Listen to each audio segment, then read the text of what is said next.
The Connecticut sky looks angry tonight. Dark clouds hang low like bruises waiting to burst. I've been driving for 6 hours straight from Boston, exhausted from a tech conference where I presented my new software design to 300 people. My shoulders ache and my eyes burn from staring at highway lines. All I want is a hot shower and my own bed. As I turn onto Maple Drive, I see something strange. Bright colors are scattered across my driveway. Pink fabric, cream sweaters, and my mother's old brown leather suitcase, the one she gave me before she died. Everything is just lying there in the rain. My heart starts pounding hard in my chest. I slam on the brakes and jump out of the car. The rain immediately soaks through my jacket. I run toward the mess and my stomach drops. These are my things. My clothes. My books. My mother's journals with her handwriting inside. They're all getting destroyed by the rain. The ink from Mom's journals is running down the driveway like black tears. I feel like someone punched me in the gut.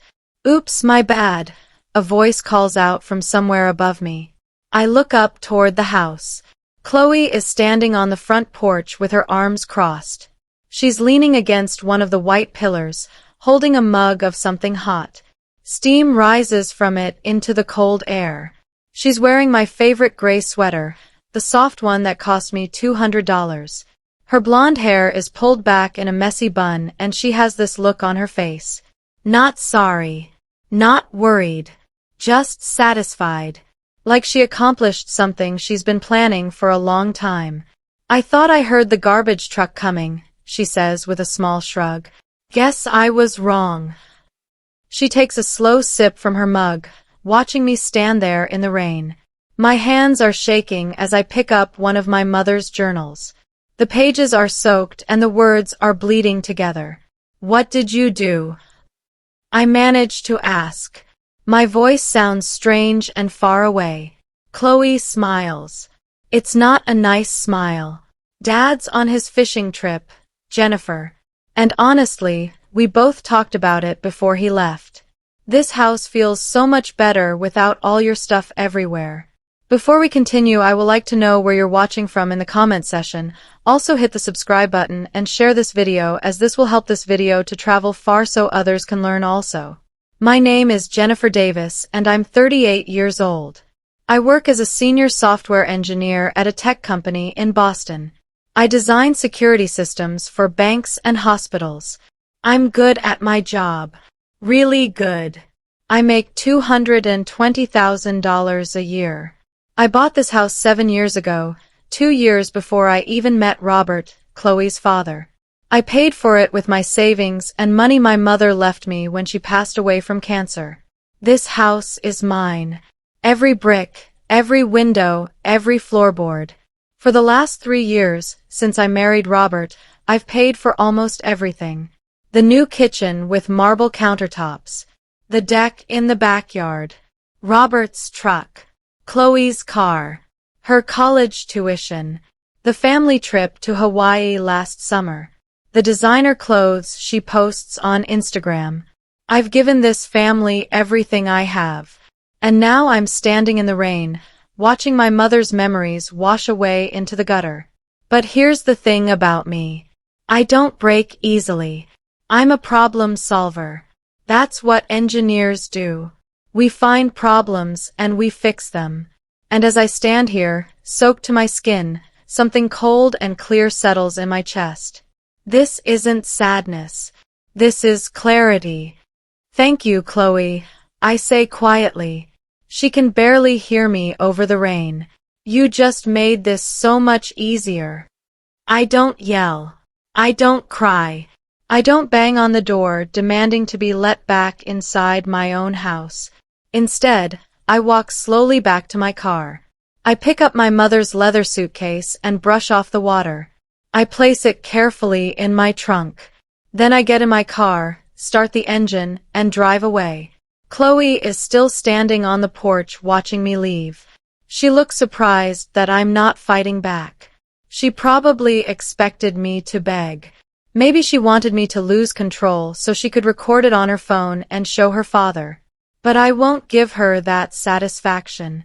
I drive 20 minutes to the Riverside Hotel downtown. It's a nice place with a fountain out front and a doorman who opens my car door. "Welcome back, Ms. Davis," he says. "I've stayed here before for work events. They know me here." I check into a suite on the 5th floor. It has cream-colored walls, a king-sized bed with soft white sheets, and a bathroom with heated floors. The robe hanging in the closet probably costs more than Chloe spends on brunch in a month. I take a long, hot shower. Then I wrap myself in that expensive robe, make a cup of coffee from the fancy machine, and open my laptop. My hands are steady now. I'm not angry anymore. I'm focused. I'm going to treat this like any other problem at work. Step by step. Line by line. Solution by solution. At 7 o'clock the next morning, I call my lawyer. His name is David Morrison, and he's been my attorney since I bought the house. He handles all my property stuff and my will.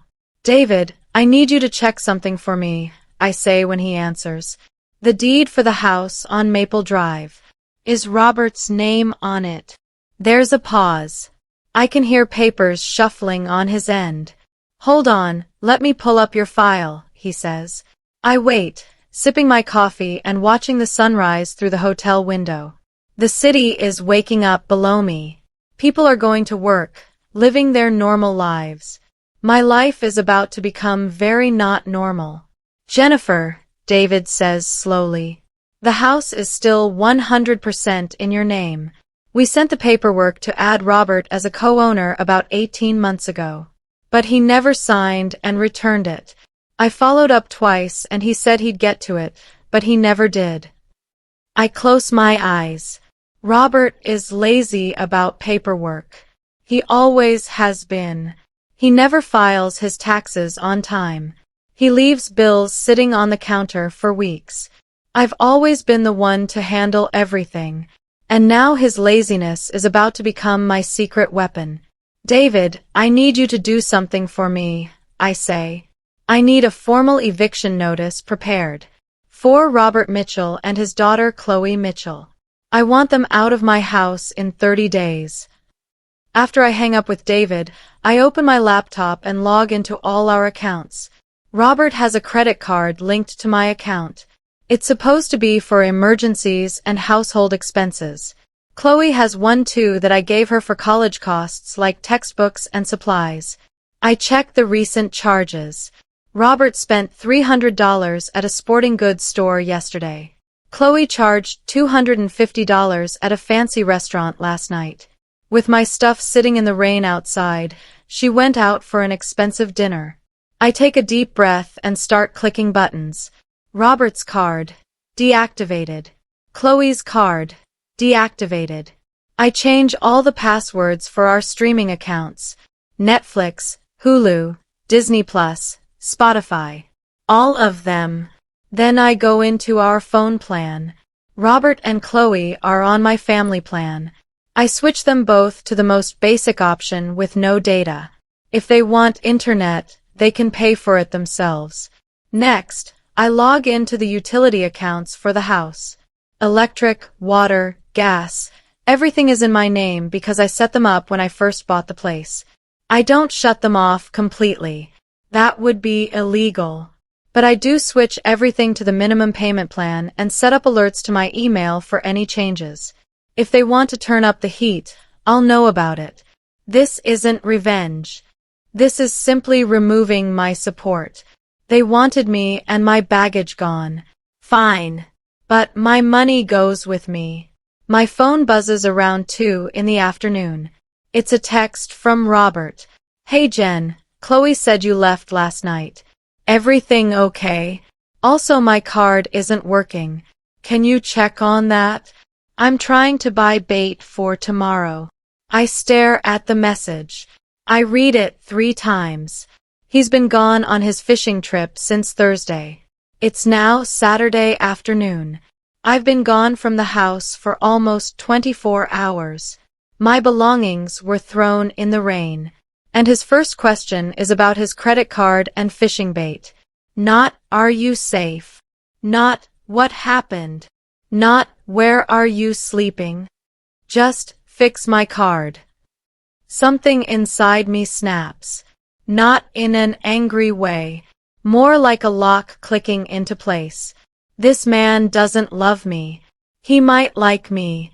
He definitely likes my money and my house and the comfortable life I provide. But love. Real love. No. If he loved me, he would have noticed I was hurting.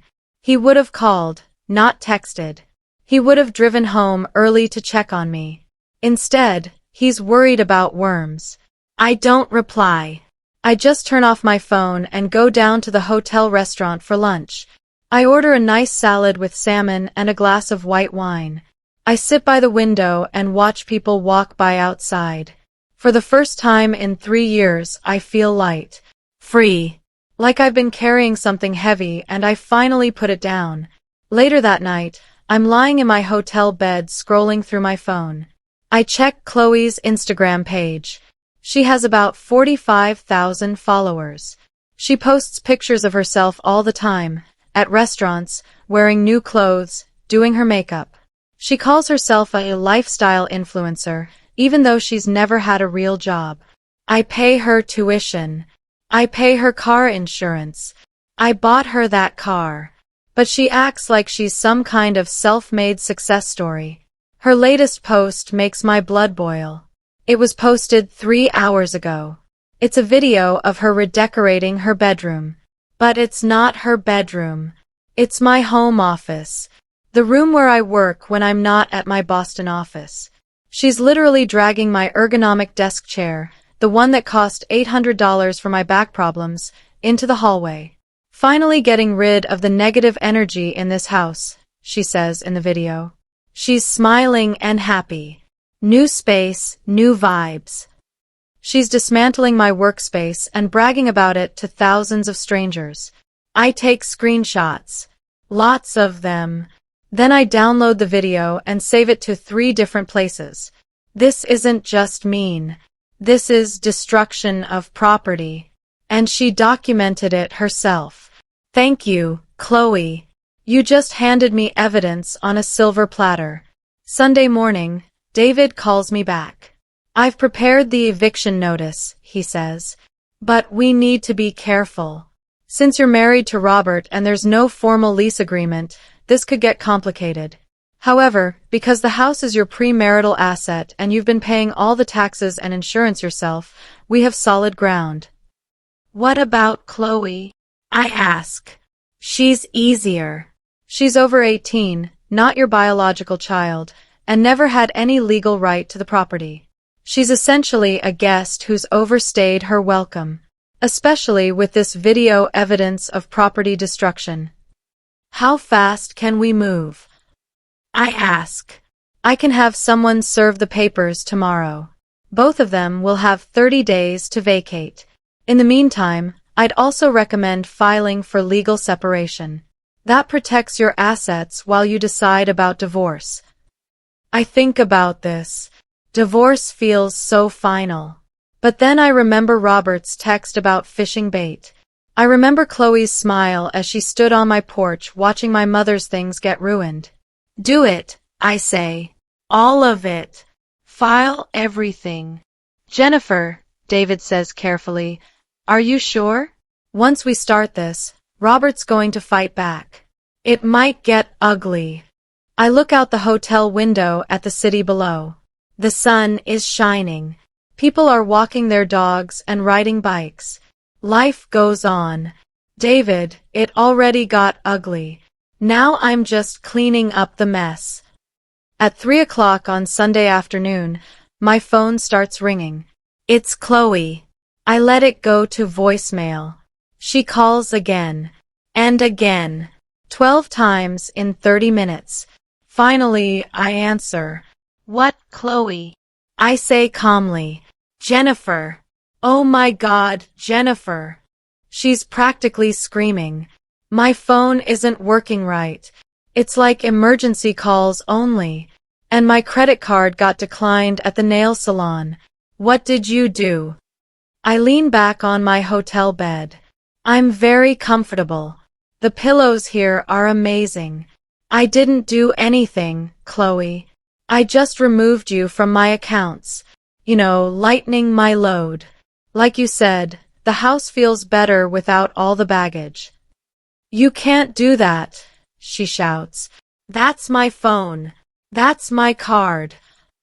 Actually, I say softly, they're my phone plan and my credit card. You just had permission to use them. And now you don't. But hey, you're a lifestyle influencer with 45,000 followers. I'm sure you can figure it out. She starts saying something else, but I hang up. Then I block her number. I don't need to hear her excuses or her anger. I don't owe her anything. Not anymore. My phone buzzes with a text from an unknown number. It's Chloe using someone else's phone. You're crazy. Wait till my dad gets home. I delete it and block that number too. Let her tell Robert. I actually hope she does. This will be fun. Monday evening. Robert's fishing trip is over and he comes home. I'm not there to see it, but I can imagine how it goes. He probably expects to find me cooking dinner. He probably wants to tell me all about the fish he caught and the ones that got away. He probably wants me to sympathize about his sore back and make him feel better. Instead, he walks into a house with no internet. The TV doesn't work because all the streaming services are locked. Chloe is having a complete breakdown in the living room because she can't upload to Instagram without data. The house is a mess because neither of them know how to clean. And there's no food because I always did the grocery shopping. I imagine him standing in the kitchen, confused, looking around for me, calling my name, slowly realizing that something is very wrong. My phone rings at 8 o'clock. It's Robert. I answer on the third ring. Jennifer? Where are you? What's going on? His voice sounds stressed. I'm at a hotel, I say calmly. Why? Chloe said something about you leaving and the credit cards and the phones, but she wasn't making sense. Come home and let's talk about this. There's nothing to talk about, Robert. What do you mean? Jen, come on. Whatever this is about, we can work it out. Just come home. I pause. Then I say, I don't have a home there anymore. Chloe made that very clear. Tuesday morning at 9 o'clock, there's a knock on the door of the house. Robert answers it. He's probably hoping it's me, finally coming back so he can explain everything away and go back to normal. But it's not me. It's a tall man in a dark suit holding a large envelope. Robert Mitchell? The man asks. Yes. The man hands him the envelope. You've been served. Have a good day. Then he walks back to his car and drives away. Robert stands there confused. He opens the envelope. Inside are 2 sets of documents. The first is a formal eviction notice. It informs him that he has 30 days to vacate the property located at 425 Maple Drive. The property owner, Jennifer Davis, is reclaiming full use of her home. The second document is a petition for legal separation. That one probably hits him harder. He stumbles back into the house and sits down hard on the couch. Chloe comes downstairs, probably wondering who was at the door. Dad? What's wrong? You look weird. He just hands her the papers. She reads them and her face goes pale. She can't do this. This is our house. Robert shakes his head slowly. No. I never signed the papers. The house is still in her name. Just hers. For the first time, they both realize that the ground they've been standing on was never actually theirs. It was always mine. And I just pulled the rug out from under them. Robert finds me at the hotel. I'm not sure how. Maybe he called around to nice hotels asking for me. Maybe he tracked my phone somehow. It doesn't matter. I'm sitting in the lobby lounge having coffee and working on my laptop when he walks in. He looks terrible. His hair is messy, his shirt is wrinkled, and he has dark circles under his eyes. He spots me and walks over quickly. "We need to talk," he says. His voice is tight. "Hello, Robert. Would you like to sit down?" I gesture to the chair across from me. He sits. For a moment, he just stares at me. "You can't do this," he finally says. "You can't just kick us out. We're married. That's our home."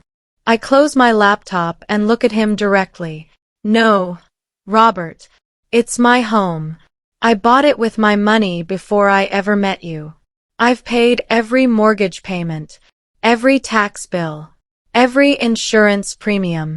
You were supposed to sign the papers to be added to the deed 18 months ago. David sent them to you twice. You never signed them. I was going to. I just forgot." "You forgot for 18 months?" I say quietly. "That's not forgetting, Robert. That's not caring." His face gets red. "So what? One mistake and you're throwing me out? That's insane." "One mistake." I lean forward. "Your daughter threw my belongings in the rain. My mother's journals. My clothes. Everything. She destroyed things that can never be replaced. And you. You sent me a text asking me to fix your credit card so you could buy fishing bait."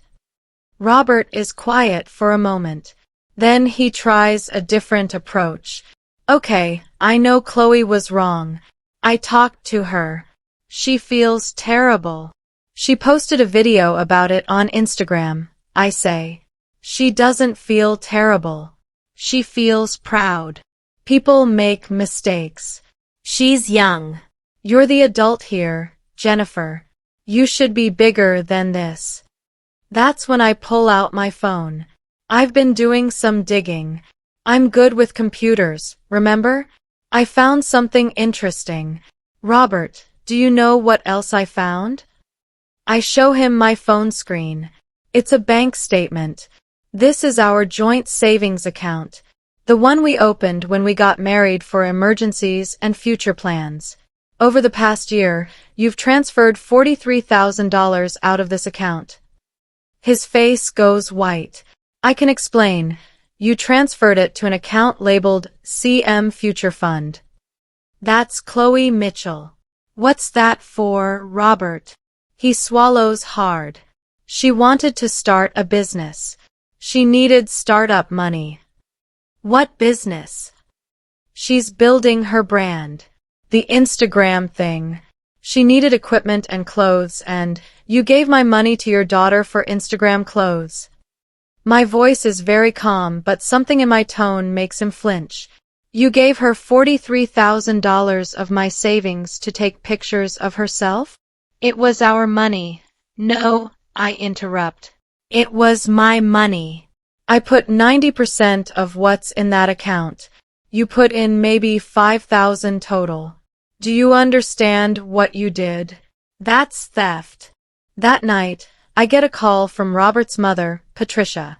She's always looked down on me. She thinks I'm too serious, too focused on work, not fun enough for her son. She's never liked that I make more money than Robert. It threatens her view of how things should be.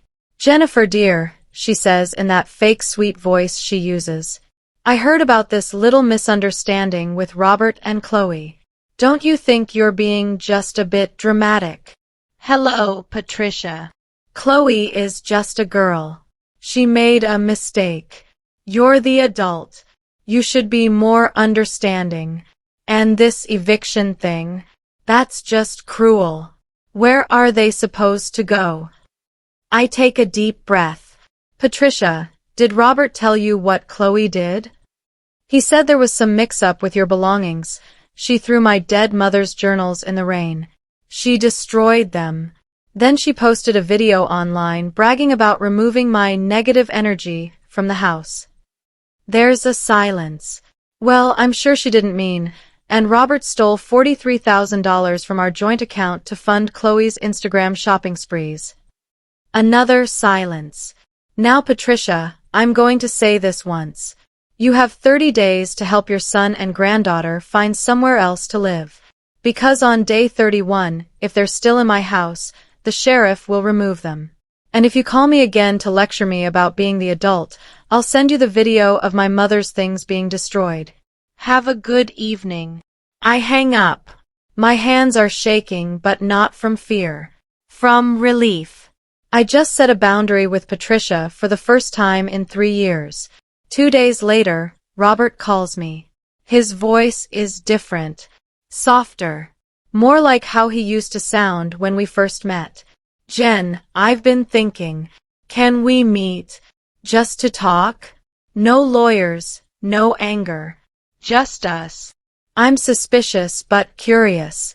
Where? At the house. Let's sit down like adults and figure this out. I know I messed up. I want to make it right. Part of me knows this is probably a trap. But another part of me is curious about what he's going to try.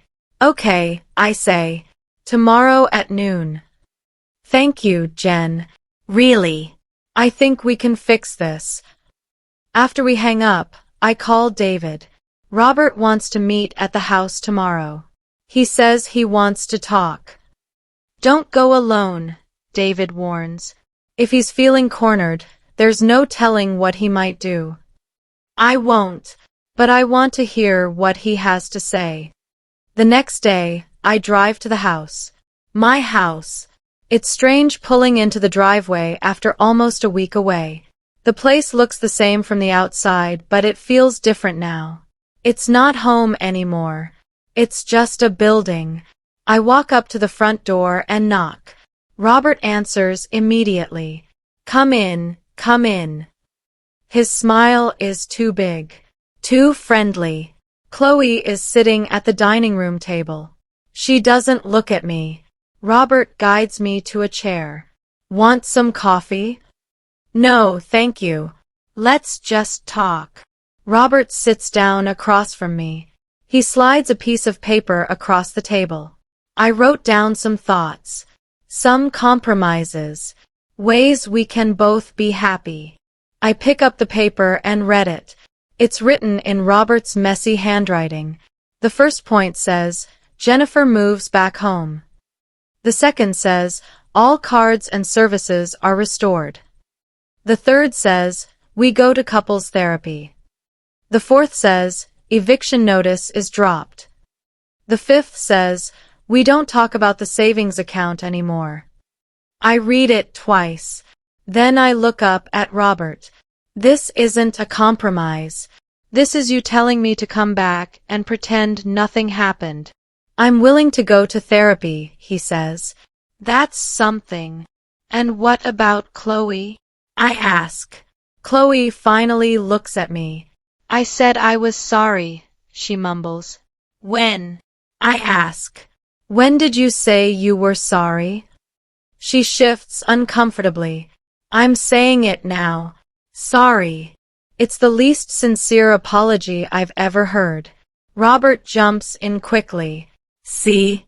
She apologized. And she's going to pay you back for the journals. She'll get a job. How much is a dead mother's handwriting worth, Robert? Can you put a price on that?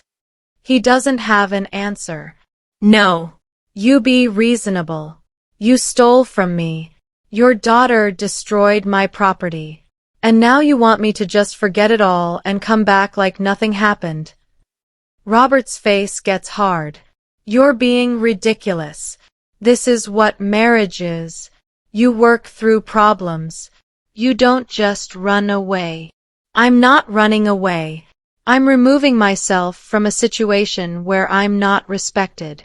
That's when Chloe stands up. You're just mad because you're old and boring and nobody likes you. I look at Chloe. Really look at her. She's 22 years old. Blonde hair, pretty face, nice clothes that I paid for.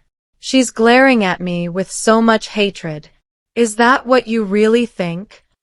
I ask quietly. Yes, she shouts. You're always working and being serious and acting like you're so much better than everyone. Dad was happy before you came along. Chloe, stop. Robert tries to interrupt, but she keeps going. And you're not even that smart. You just got lucky with your boring computer job. My dad deserves better than you. Something clicks in my brain. Chloe, how old were you when your parents divorced? She blinks, confused by the question. 14. Why? And how old were you when your dad and I started dating? 16. So what? So you were old enough to remember your mom. Do you know why your parents split up? Robert stands up quickly. Jennifer, don't, but I keep going. Your dad cheated on your mom. With 3 different women. She divorced him and moved to California. She didn't abandon you, like he told you. She offered to take you with her, but you chose to stay with your dad. Chloe's face goes pale. That's not true. Mom left us. Call her, I say. Ask her yourself. The number is the same. I know because I saw it in your dad's old phone records. Robert's whole face is red now. You had no right to go through my stuff. It wasn't hidden, Robert. It was in the filing cabinet. The same cabinet where you forgot to sign the house papers. The room is very quiet now. Chloe looks at her father. Dad, is that true? Did you cheat on Mom? Robert sits back down heavily. He doesn't answer. That's answer enough. Chloe starts crying. Not angry crying. Sad crying. I actually feel bad for her for a moment. She's been lied to for years. But then I remember my mom's journals in the rain and the feeling passes. There's something else you both should know, I say. I pull a folder from my bag and set it on the table. I've already started the paperwork to sell the house. Robert's head snaps up. What? I contacted a real estate agent on Monday. The house goes on the market next week. I'll make about $400,000 after the mortgage is paid off. You can't sell the house. Chloe screams. It's my house. I can do whatever I want with it. Robert's hands are shaking. Where are we supposed to go? That's not my problem anymore. But you have 23 days left on the eviction notice. I suggest you start packing. I stand up and walk toward the door. Robert follows me. Jennifer, please. Don't do this. We can fix this. I'll sign whatever you want. I'll pay back the money. I turn and look at him. This man I married 3 years ago. I thought he was kind and funny. I thought he loved me. But he just loved what I could give him. Robert, you didn't love me. You loved my house and my money and my stability. If you loved me, you would have protected my things. You would have stopped Chloe. You would have come home when I left. Tears are running down his face now. I do love you. No, I say softly. You love the idea of me. The woman who pays for everything and asks for nothing. But I'm done being that woman. I walk out the door. The house sells faster than I expected. I list it on Thursday. By Saturday, I have 3 offers. I accept the highest one, $420,000. The buyer is a young couple with a new baby. They're excited about the neighborhood and the good schools. The closing is set for 30 days from now, which is exactly when Robert and Chloe's eviction notice expires. Perfect timing. David calls me with updates. Robert's lawyer contacted me. They want to negotiate. Negotiate what? He's offering to buy you out of the house. He'll take a loan and pay you $300,000. I laugh. He doesn't have the credit for a loan that big.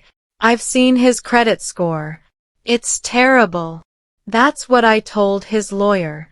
But they're desperate. Good. Let them be desperate. Jennifer, I have to ask. Are you sure about this? There's no going back once the house is sold. I think about my mother's journals, about the $43,000, about Robert's text about fishing bait, about Chloe's smile on the porch. I'm sure, I say. The next week, I go to the house one more time. I need to get the rest of my things before it sells. Robert and Chloe are out. The place is a mess. Dirty dishes in the sink. Clothes on the floor. It's like they gave up trying to keep it nice. I walk through the rooms slowly. The kitchen where I cooked dinners. The living room where we watched movies. The office where Chloe destroyed my workspace. None of it feels like mine anymore. I pack up the last few things I care about. Photo albums. My grandmother's dishes. Some books. Everything else can stay. The new owners can deal with it. With 1 week left until the closing, things get desperate. Patricia calls me again. This time she's not trying to be sweet. You're destroying my son's life, she yells. He has nowhere to go. Chloe is traumatized. Patricia, your son destroyed his own life. He cheated on his first wife. He stole from me. He enabled his daughter to bully me. Those are his choices. You're heartless. I can't believe Robert married someone so cold. Then it's good we're separating. Have a nice day, Patricia. I hang up. Chloe tries reaching out through Instagram. She sends me a long message saying she understands now why her mom left. She says her dad lied to her about everything. She says she's sorry for what she did. She says she'll do anything if I just give them more time. I read the message twice. Then I delete it. Sorry doesn't fix destroyed property. Sorry doesn't give me back my mother's handwriting. Sorry is just a word people use when they get caught. The day before closing, Robert shows up at the hotel again. This time security stops him in the lobby. He's yelling, causing a scene. I need to see Jennifer Davis. She's ruining my life. The security guard calls me. Ms. Davis, there's a man here claiming to be your husband. Should we call the police? No, I say. Just ask him to leave. If he refuses, then call the police. 5 minutes later, my phone buzzes. Text from Robert. I hope you're happy. You destroyed our family. I type back. I didn't destroy anything. I just stopped rebuilding what you kept breaking. Then I block his number too. The closing happens on a Wednesday morning. I sit in a lawyer's office with David on one side and the young couple on the other side. They're nervous but excited. The husband keeps looking at the papers like he can't believe they're really buying a house. The wife is holding their baby and smiling. We sign document after document. My hand cramps from all the signatures. Finally, the lawyer slides a check across the table to me. $420,000. Congratulations, he says. The property is officially transferred. I shake hands with the new owners. Take good care of it, I tell them. We will, the wife promises. Thank you so much. I walk out of that office feeling lighter than I have in years. That afternoon, I drive past the house one last time. There's a moving truck in the driveway. Robert and Chloe are loading boxes into it. They look tired and defeated. Chloe sees my car and stops. For a moment, we just look at each other. Then I drive away. I don't know where they're going. I don't know if they found an apartment or if they're moving in with Patricia. And honestly, I don't care. That night, I celebrate alone in my hotel room with a nice bottle of wine and take out from my favorite restaurant. I look at the check again. $420,000. Plus the $200,000 I already had saved, plus my retirement accounts and investments. I'm not rich, but I'm comfortable. I'm secure. And most importantly, I'm free. 2 weeks later, I find a new place. It's a modern apartment downtown with floor-to-ceiling windows and a view of the river. It's smaller than the house, but it's all mine. Just mine. No one else's name on the lease. I furnish it simply. A comfortable couch. A good bed. A proper desk for my work. Everything is clean and new and exactly what I want. I put my mother's leather suitcase in a place of honor on a shelf in the living room. I couldn't save her journals, but I saved the case. It reminds me that some things survive storms. My work life gets better too. My boss notices I seem more focused. I get promoted to lead software architect. The raise is substantial. I'm making $260,000 now. I start therapy, not because I'm broken, but because I want to understand how I let myself be treated that way for so long. My therapist, Dr. Chen, is kind and patient. You're not responsible for other people's choices, she tells me. You can only control your own actions. I feel guilty sometimes, I admit, like I was too harsh. You set boundaries, she says. That's not harsh. That's healthy. I join a gym. I take a painting class. I visit my dad who lives 2 hours away. I do all the things I stopped doing when I was trying to make Robert and Chloe happy. And slowly I start to continue. 11:51. Feel like myself again. The person I was before I met Robert. But stronger. Wiser. Less willing to sacrifice myself for people who don't appreciate it. It's been 6 months since I left. The divorce is finalized. Robert tried to ask for alimony, but the judge laughed at him when she saw that I'd been paying for everything. He got nothing except his truck and his personal belongings. I heard through a mutual friend that he and Chloe are living in a small apartment across town. Chloe got a job at a retail store. Robert is working as a manager at a hardware store. They're surviving. They're learning what it's like to pay their own bills and clean their own space. I don't feel sorry for them. I feel nothing. They're just people I used to know. My life is good now. I'm dating someone new. His name is Marcus and he's a teacher. He makes less money than I do and he doesn't care. He pays for his own things. He respects my space. He listens when I talk. It's different. It's healthy. People ask me sometimes if I regret how I handled things. Weren't you too harsh? They say. They're family. But here's what I learned. Family isn't about blood or marriage licenses. Family is about respect and love and treating each other well. Robert and Chloe didn't treat me like family. They treated me like an ATM machine. So I removed myself from their access. I didn't seek revenge. I just stopped helping. I stopped allowing myself to be used. And that's not cruelty. That's self-respect. Sometimes the kindest thing you can do for yourself is walk away. Let people face the consequences of their actions. Let them grow up. Or not. That's their choice. Today, I'm sitting in my apartment with the late afternoon sun streaming through the windows. I have a cup of coffee and a good book. My phone is on silent. There's no one demanding my attention or my money or my time. I think about that night in the rain, standing in my driveway, watching my mother's words wash away. I remember how powerless I felt, how hurt, how betrayed. But I wasn't powerless. I was just gathering my strength.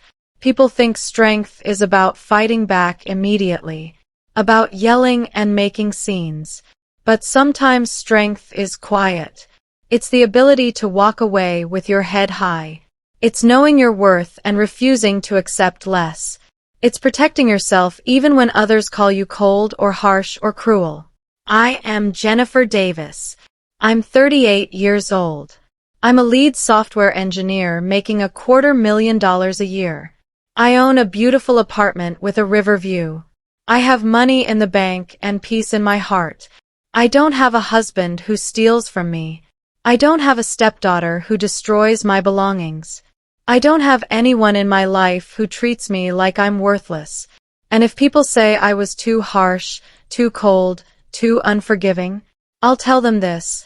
I gave 3 years of my life, my home, and my money to people who showed me exactly how little I meant to them when they threw my belongings in the rain. I didn't seek revenge. I sought an exit.